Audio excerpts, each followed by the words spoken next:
Hi there everyone, it's Joe. Welcome back to my channel. For Final Fantasy TCG this week, we're not actually going to be discussing any cards at all, but rather the tournament structure that Square Enix has just posted online and, you know, where it's going with that. Worlds this year is going to be held in London by the sounds of things rather than in Japan, which is a bit of a shame for me because I would have liked to have tried to travel, whether it be to, you know, try to do the qualifiers and actually compete in the event, or to do some work doing the casting and stuff for Square. But, you know, London is just around the corner from me, so it's a little bit of a shame that I don't get to travel or anything, but it is what it is. But with North America, they haven't revealed any kind of fine details, like what the prizing scheme or anything like that is, but they have revealed kind of how one gets to Worlds. And basically what you guys have to do is you have to qualify for North American Championship, which is different from last year and more akin to what we had in the UK last year. So you have Crystal Cup qualifiers, where you have a large-scale tournament, of which there are 7 or 6 of them, I believe. So if you get into the top 4 for that, then you automatically qualify for North American Nationals. And then you have local qualifiers, where your stores have to kind of register for them. I do have the page just here, so I'm just having a look at those now.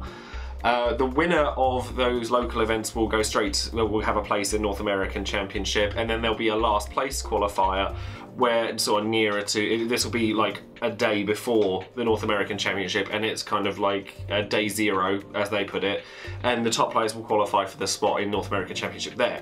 And then in the North American Championship itself, the top 8 players from that event will get to go to the World Championship in London later in the year. So there's quite a lot of spaces available to North America, but I mean, North America is a very, very big place. It's only fair that they get quite a lot. However, when we go looking at the Europe and Oceania events, the scheme is slightly different. Basically, you have a Wave 1 regionals and last chance qualifier for nationals within each respective country, similar to the North American one, but only one person only the winner of the national event gets to go to Worlds from each country. So there are 8 spots, so that's UK, France, Germany, Austria, Switzerland, Spain, Italy, Benelux, Australia and New Zealand. So they basically all have to be working for one spot within the tournament. And this is slightly different from last year, and it's pretty controversial basically amongst the competitive scene as to whether this is better or worse than last year, because it does seem, I think it's great for the North American crowd, because obviously it's much more wide open than it was last year. I know the FFTCG stumbled quite a bit when it came to tournament scene for America last year, and it seems like they've really improved that. But with the European one, it seems like, you know, it's a lot more difficult and a lot more stringent on how to get to Worlds, because that's something that everybody wants at the end of the day, myself included. And it does seem like it's going to be very, very difficult, although they have listed the prizes for regional events. So with regionals, only the winner will receive a slot for nationals if it's between 16 and 24 players, and if there's more than 25, then the winner and second place will get a place. And then but the winner also receives a first round bye if they win that regional, if there's more than 25 players.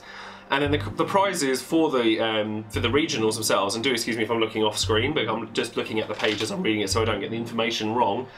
First place will get an FFTCG supply set and a random Dissidia promo card. Second place will get a black FFTCG deck box and FFTCG sleeves.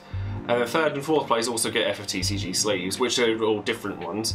But I was going to say, to me, I really like the FFTCG supply sets. I have one, and I'll show a picture of it just on the screen here, and you'll see it for yourself. And a lot of people actually really want these, so they are very, very cool. However, they're not being any product, like actual cards involved in the prize pool.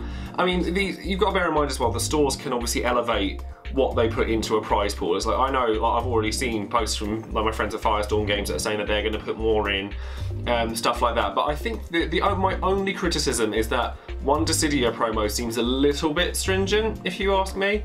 But, you know, especially if it's random, you might not get the one that you want. I'm assuming that most people are going to want Cloud from that. And you obviously only have Warrior of Light, Cloud and Lightning. And they're really, really cool promos, but anyone who bought Dissidia already has them, and it's, I don't know, I kind of wish that the prizes were a little bit more enticing. So it remains to be seen how, you know, how many people turn up for these regional stuff. I'm hoping to go to at least a few, because even if I don't necessarily play in the big events, I really would like to kind of show my face at some of these regionals again and at least say, hey, I still play this game, you know, things like that, and kind of reaffirm the fact that I can still play and I do still know at least somewhat what I'm talking about when I come to doing these videos. And then the last chance qualifier will have, and it is very similar to the North American one, for nationals, and you can have up to 64 people playing it, and depending on how many people playing it, more people get into the event. And then nationals, there's no full details for that just yet, but that's like a direct qualifier for Worlds. And then Wave 2, which will happen later in the year, like closer to Worlds itself, will have a Grand Open qualifier.